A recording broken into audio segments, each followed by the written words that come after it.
मैं हूँ भजन भक्ति का, मेरे लिए जान हमारी भक्ति ही है। नमस्कार, मैं हूँ सोनू कुमार। आप सभी का स्वागत है हमारे चैनल पर। वीडियो को अंत तक पूरी तरह से देखें, ये रिक्वेस्ट है। आज की वीडियो में आपको काफ़ी कुछ जानने को मिलेगा। वहीं नए व्यूअर्स चैनल को सब्सक्राइब कर लें। दोस्तों, भक्ति तब होती है जब जीवन के साथ आपकी भागीदारी इतनी पूर्ण होती है कि आप खुद कोई मायने नहीं रखते। सदगुरु की ये लाइन राम भक्तों पर एकदम फिट बैठती है।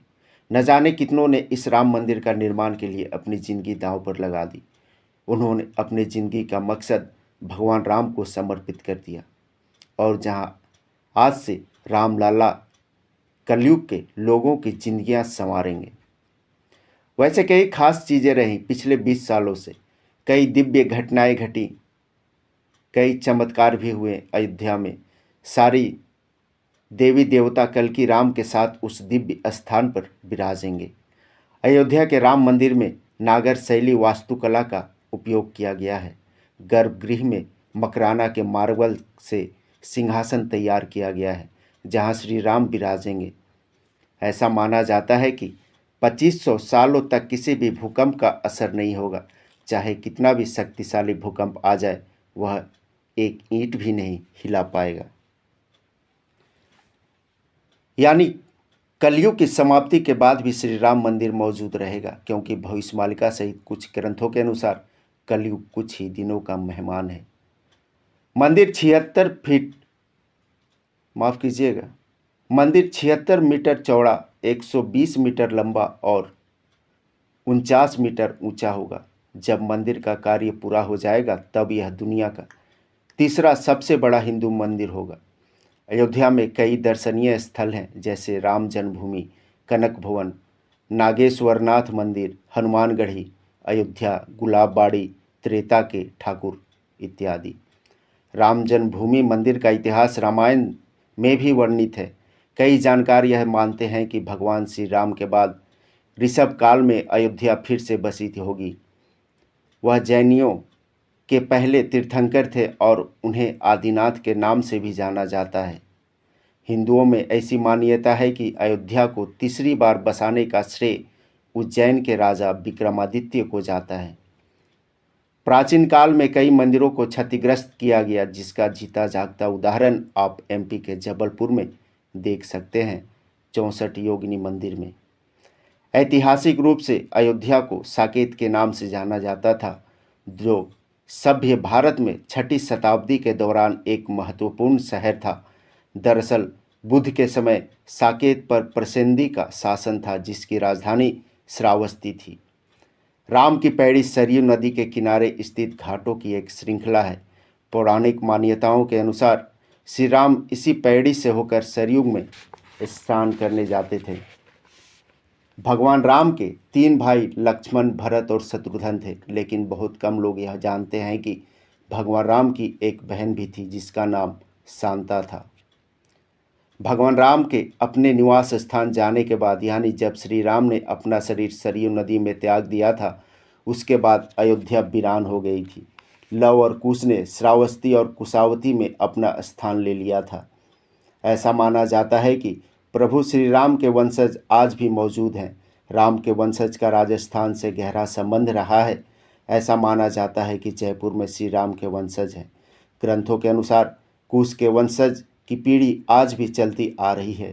307वीं पीढ़ी के वंशज महाराजा भवानी सिंह का नाम सामने आया, जो कुश के वंशज थे।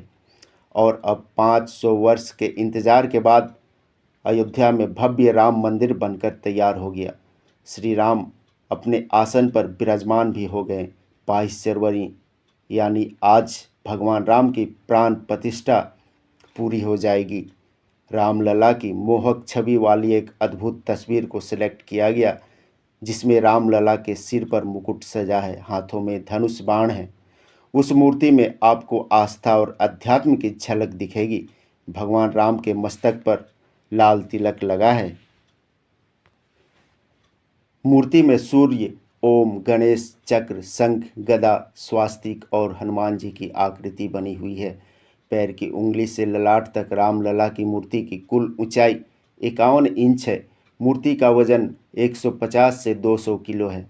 श्री राम की भुजाएं घुंडों तक लंबी हैं। मूर्ति कमल दल पर खड़ी मुद्रा में है। उस मूर्ति में आपको एक 5 साल के बच्चे की कोमलता झलकेगी।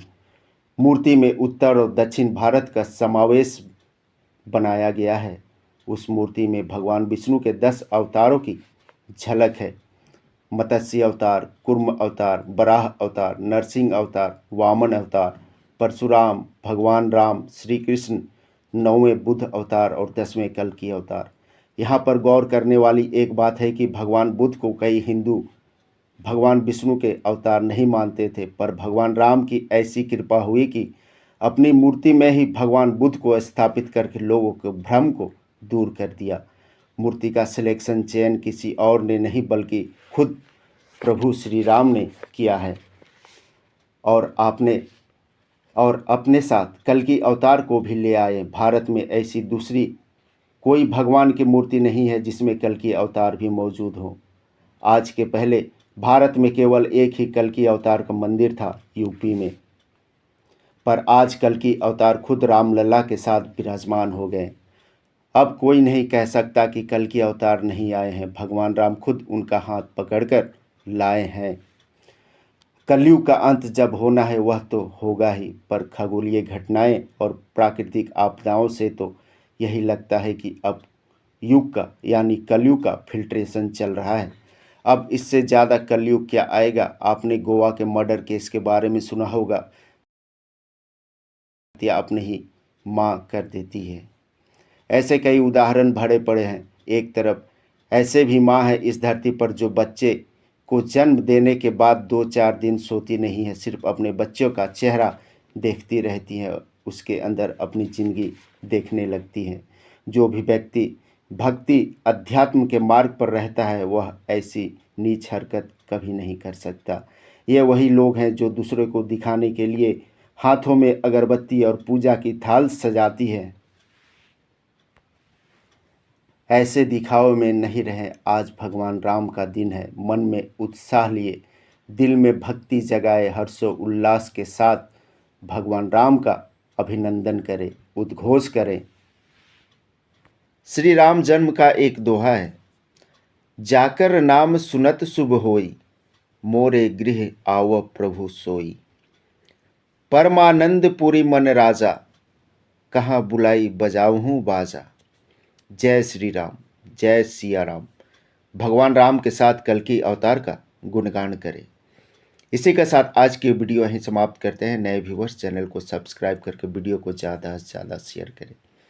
आप थैंक्स ऑप्शन का इस्तेमाल करके हमारे चैनल को सपोर्ट कर सकते हैं। आवाज दूर दूर तक जाने चाहिए। जय श्री राम। आवाज दूर दूर तक जाने चाहिए। जय श्री राम।